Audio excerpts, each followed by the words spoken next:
let's get one thing straight. This isn't about playing games. It's about remembering your value after someone forgot it. Too many people are out here losing sleep, overthinking every message, replaying every moment, wondering what they could have done differently, while the person who hurt them moves on without a second thought. But here's the true thing. When someone shows you they can walk away from you easily, the most powerful response is not to chase. It's not to beg. It's not even to prove a point. It's to reclaim your peace, elevate your life, and act like they never mattered. Because once you do that, they are the ones left haunted by what ifs. You don't need closure. You don't need revenge. You just need to stop showing up for someone who stopped choosing you. And the moment you do, that's when regret starts to eat him alive. In the silence, in the distance, and in the life he'll never get access to again. Every time you check his social media, respond to his texts, or even bring his name up in conversations filled with pain or longing, you're giving him something he no longer deserves. Your energy. You're feeding the ego of someone who chose not to show up for you. It's like watering a dead plant and expecting it to bloom. And deep down, you know he isn't doing the same. He's not refreshing your profile or lying awake thinking about how to fix things. He's moving on, not because he's stronger, but because he's not the one who gave genuinely in the first place. When someone ghosts you, mistreats you, or walks away without explanation, your first instinct might be to make sense of it. You want closure. You want clarity. You want to believe there's still a connection, because the idea that someone could stop caring so easily hurts. But that's the trap. You keep showing up emotionally, hoping he'll see your pain and realize what he lost. And with every little act, liking a post, replying to a message, answering his late night, "I miss you," texts, you keep the illusion alive that he still matters in your life. What you're really doing is keeping yourself stuck. You're reliving a chapter that was never going to end well. He made a decision when he left, and every time you feed that decision with more of your time and attention, you reinforce that it was okay for him to make it. You're not punishing him by being distant, but still available. You're rewarding his detachment by staying emotionally connected. Now here's where the real shift happens. You stop trying to be on his radar. You stop using hope as a way to delay your healing, and you begin to protect your energy like it's gold. Because it is. You choose not to check up on him, not to respond when he resurfaces with meaningless texts, and not to imagine conversations that will never happen. That kind of emotional discipline isn't easy, but it's where your power begins. You have to remember ego is fragile, especially in people who are used to being chased. When you stop showing that you care, really stop, not pretend to, he notices. The silence is confusing. The lack of reaction is disarming. When someone is used to having a hold over you, nothing unsettles them more than realizing that grip is gone. And no, this isn't about being manipulative or trying to make him suffer. This is about pulling your energy out of a space that no longer honors it. This is about refusing to be a participant in your own emotional depletion. He had his chance to value you. He had the opportunity to show up, to stay, to be consistent, and he didn't. So why are you still giving him access to your emotional world? Letting go doesn't always come with a clean break. Sometimes it looks like choosing not to reply to that one message, not viewing that one story, not bringing his name into every conversation with your friends. It's in the tiny decisions that you start to rebuild your self-worth. And before you know it, you're no longer performing detachment. You're living it. Eventually, the person who expected you to wait around, to keep chasing, to always be available, realizes they've been locked out, not by some dramatic exit, but by your decision to simply stop giving. And when that happens, regret begins to creep in. Not because you made him regret it, but because he finally sees what it means to lose someone who truly cared. When someone disrespects you, dismisses your emotions, cheats on you, lies to you, or abandons you without a second thought, that is your closure. It may not feel like it in the moment. In fact, it usually doesn't. Most people go searching for something more. An apology, an explanation, a final conversation to tie things up in a neat little bow. But real life doesn't offer that kind of tidy resolution, especially not from someone who didn't value in the first place. The mistake we make is thinking that closure has to come from them, that they need to help us understand why they did what they did. But here's the truth that most people don't want to facing. The way they treated you is the explanation. That's the whole story, right there in their actions. You may feel like you need to hear it from their mouth. That you were enough, that they're sorry, that it wasn't your fault. But what you really need is the courage to take their behavior at face value. People who care about you don't leave you confused. They don't make you feel like you're asking for too much just by wanting clarity, consistency, or commitment. So if someone gives you anything less than respect, consider that the final answer. Don't waste your emotional energy chasing a version of them that only existed in your mind. It's hard, especially when you loved someone deeply or saw a future with them. But love isn't enough to hold on to someone who isn't willing to hold on to you. And sometimes, the very person you hope would bring you peace is the one who keeps reopening your wounds. That's why they can't be the one to give you closure. Because their presence only prolongs your healing. You owe it to yourself to stop reopening doors that only ever led to pain. Stop texting when you miss them. Stop checking if they're online. Stop waiting for them to suddenly become the person you needed them to be all along. Every time you do, you're handing your healing over to the same person who broke you. You're saying, I trust you to fix what you damaged, when history has already proven they won't. They couldn't show up for you when it mattered, and that tells you everything you need to know. Closure, real closure, comes from you. It comes from the decision to stop looking for healing in the person who hurt you. It comes from choosing your dignity over temporary comfort. It comes from no longer making excuses for their behavior or pretending their absence was some kind of accident. It wasn't. It was a choice. And now, your job is to make your own choice, to move forward without needing their validation or permission. When you truly embrace this, something powerful happens. You stop needing them to understand what they lost. You stop trying to make them see your worth. You just know your worth. And in that space, the pain starts to loosen its grip. You stop reliving the past because you no longer need it to turn out differently. You're too focused on building a future where your peace isn't negotiable. The hardest part isn't letting go of the person. It's letting go of the hope that they'll come back better. But you don't need them to come back better. You need to get better at choosing yourself. Because the more you choose you, the less you'll crave anything from someone who didn't. That's when healing begins. Not when they apologize. Not when they explain. But when you finally accept that their disrespect was the only closure you ever needed.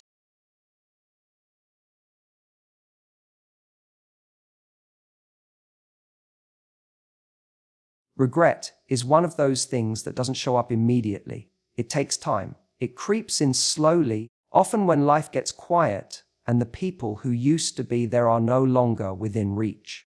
That's why your job isn't to rush karma or try to make someone feel what you felt. Your job is to step back, focus on your own growth, and stop trying to control how and when they finally realize what they lost. That realization, when it hits, will be far more powerful than anything you could have orchestrated yourself. When someone walks away, disrespects you, or acts like you're replaceable, it's tempting to prove a point. You want to show them you're doing better without them. You want them to see that you've moved on, that you're thriving, that they missed out on something rare. That's a natural reaction. But here's the truth. When your motivation is rooted trying to make them feel regret, you're still emotionally tethered to them. You're still giving them power over your next move. The real win isn't in pretending you're okay. It's in actually getting to a place where their opinion no longer holds weight. Regret hits hardest when someone no longer has access. It doesn't come from seeing you post a perfect photo or hearing about your new job. It comes from the moment they realize you don't care whether they notice or not, that your life has moved forward and they're no longer part of it. That's when the weight of their choices finally lands, not because you tried to make them regret it, but because you stopped trying altogether. Time has a way of revealing what people tried to ignore. When they're sitting alone, scrolling through old memories, watching people around them build real connections, and they remember someone who genuinely cared. Someone who showed up, stayed loyal, and gave fully. That's when regret kicks in. That's when they understand what they gave up. And by that point, it's not fixable. That's what makes regret so painful. It's not just the loss, it's the knowledge that they caused it. But none of that happens if you keep the door open, if you keep responding, if you keep engaging. Regret only grows in the absence of attention. When someone sees that they no longer live rent-free in your mind, that's when their ego starts to crack. You don't have to post quotes or indirect messages. You don't have to prove you're healing. You just have to actually heal quietly and consistently. And that healing, that peace, that freedom, that's what eats them alive. You don't have to punish them. Life will do that. Not in some cruel, vengeful way, but in the natural order of things. Because when you operate with love and integrity, you attract better. And when someone throws away something real, they usually end up surrounded by people who only love the surface. That contrast alone is punishment enough, and knowing they gave up something rare for something shallow. That's where regret begins. So stop watching their moves. Stop hoping they'll see your progress. Focus on becoming so whole that whether they ever realize what they lost or not, it doesn't matter anymore. Because the moment you detach is the moment the real regret begins for them. And the moment the real healing begins for you. Not because they're hurting, but because you finally stopped trying to make them feel anything at all. You reclaimed your power, and they lost the privilege of witnessing it. Closure isn't something another person gives you. It's something you decide to take. We grow up believing that after someone hurts us, we need one final conversation, one last apology, one more explanation to finally move on. But the truth is, the way someone treats you is often the only closure you'll ever get. And it's more than enough if you're willing to accept it for what it is. The disrespect, the inconsistency, the emotional withdrawal, that was the answer. That was them telling you who they really are, not with words, but with actions. And actions are always more honest than promises. It's hard to accept because it forces you to go let of the version of them that existed only in your head. The version you held on to when they were already slipping away. You wanted to believe they'd come around, step up, see your worth, or at the very least explain why they hurt you. But when someone consistently disrespects your boundaries, ghosts you, or keeps you in emotional limbo, that's the truth staring you in the face. They weren't confused. They weren't just going through something. They made a choice. And that choice didn't include protecting your heart. You don't need to sit across from them while they justify what they did. You don't need to hear them say they regret it. You don't need to go back and forth rehashing memories, hoping to make sense of the pain. Because the moment you start trying to convince someone to acknowledge how they hurt you, you're putting your healing in their hands. And if they were careless with you once, chances are they're not capable of holding that responsibility now. Expecting closure from someone who had no problem wounding you is like asking a thief to help you find what they stole. There's power in deciding that you're done, even without the apology, that you've seen enough, that their behavior was the final word. Of your absent, you don't need to keep reopening the same wound just because you didn't get the ending you wanted. Not everyone who exits your life will give you the dignity of a clean goodbye.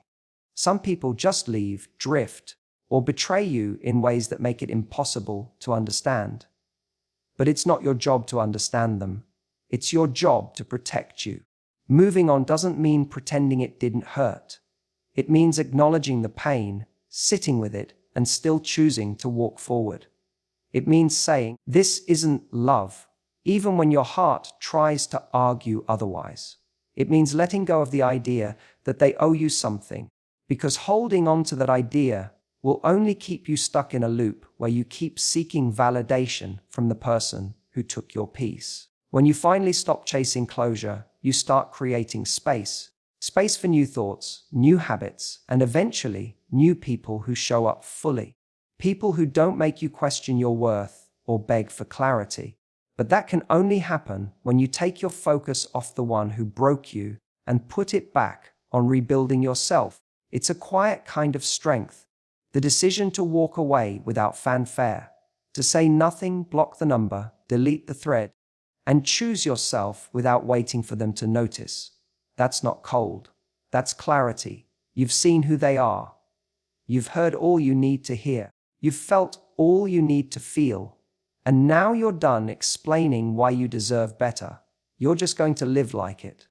And that, more than any final conversation, is your real closure. You weren't in love with him. You were in love with his potential. The version of him that existed in your imagination. The one you hoped he would grow into.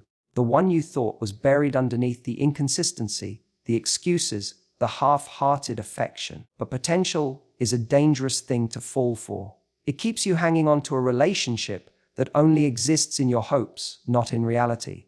You keep thinking, maybe if I'm more patient, more supportive, more understanding, he'll become that person I believe he can be. But all that really does is trap you in a cycle where you keep shrinking yourself while waiting for someone else to rise. The hardest part isn't letting go of the person. It's letting go of the fantasy. The life you pictured, the conversations you imagined, the future you mentally built around a version of him that never showed up. You think you're grieving the man, but what you're really grieving is the idea of what could have been. And when you finally face that truth, something inside you shifts. Because you realize you've been holding on to hope more tightly than you've been holding on to your own peace. It's time to unfollow the fantasy. Let go of the illusion that this person was ever going to become who you needed them to be. The signs were always there. How he pulled away, how he made you question your worth, how he gave just enough to keep you around, but never enough to build anything real. You kept rewriting the story, making excuses, telling yourself, he's just scared, or he's not ready, or it's complicated. But love isn't supposed to feel like you're always waiting at the door, hoping to be let in. You deserve a love that doesn't leave you confused. That doesn't need constant decoding. That doesn't feel like emotional roulette. Good one day, cold the next. And you don't get to that kind of love by continuing to entertain the person who couldn't see your value. You get there by choosing yourself when it's the hardest, when your heart still aches, when you still miss him.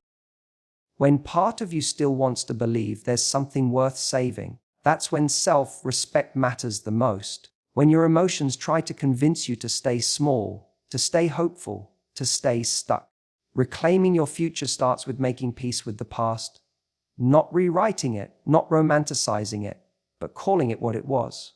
He wasn't the one. And maybe he could have been, but he chose not to be. You don't have to hate him. You don't have to wish him harm.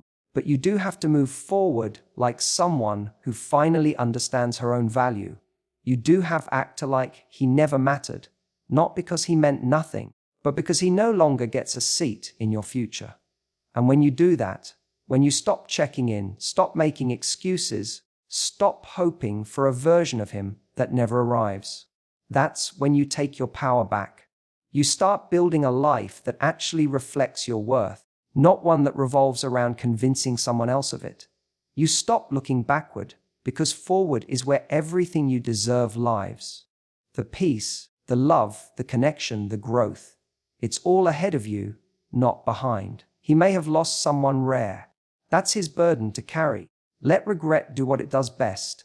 Arrive late, stay long, and hit hardest when it's too late to do anything about it. If your job now is to stop looking over your shoulder and start walking like someone who finally knows she was always the prize.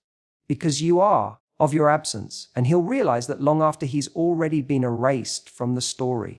There's a unique kind of power in silence, one that no loud argument, emotional breakdown, or final monologue can match. When someone hurts you, the instinct is often to respond, to explain your pain, to make them see what they did, to try and force some accountability out of them. You want them to feel what you're feeling. You want them to understand the damage they caused. But when you pour your energy into reaction, you're still centering them. You're still giving them the gift of your attention, even if it's wrapped in anger. And that means they still matter.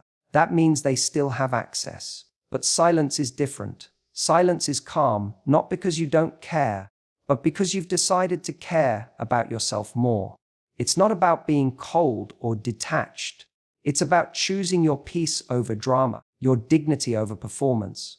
The person who walked away, betrayed your trust, or stopped showing up for you doesn't deserve to keep drawing energy from you. When you stop reacting, you stop feeding their ego. You stop keeping the emotional loop alive. And that is where your power begins. They may expect you to break down, to chase them, to reach out and ask why they've changed. That's what they're used to. Being able to hurt someone and still have a space in their life. But the moment you respond with silence, with stillness, with no reaction at all, it disrupts their expectations. It creates a void, and that void gets loud over time. They start to feel the absence, not just of your presence, but of the attention they once took for granted. You don't have to post cryptic quotes or try to show the world how much you've leveled up. You just have to remove your energy completely. No text, no explanation, no emotional fireworks. That kind of silence forces someone to sit with themselves. And if there's any regret buried somewhere inside them, that's when it starts to surface. Not when you scream, not when you beg, not when you break, but when you disappear. People who truly cared about you will notice that distance and feel it deeply. People who never valued you in the first place might pretend not to, but even they will wonder what happened to the version of you that once showed up for them so freely.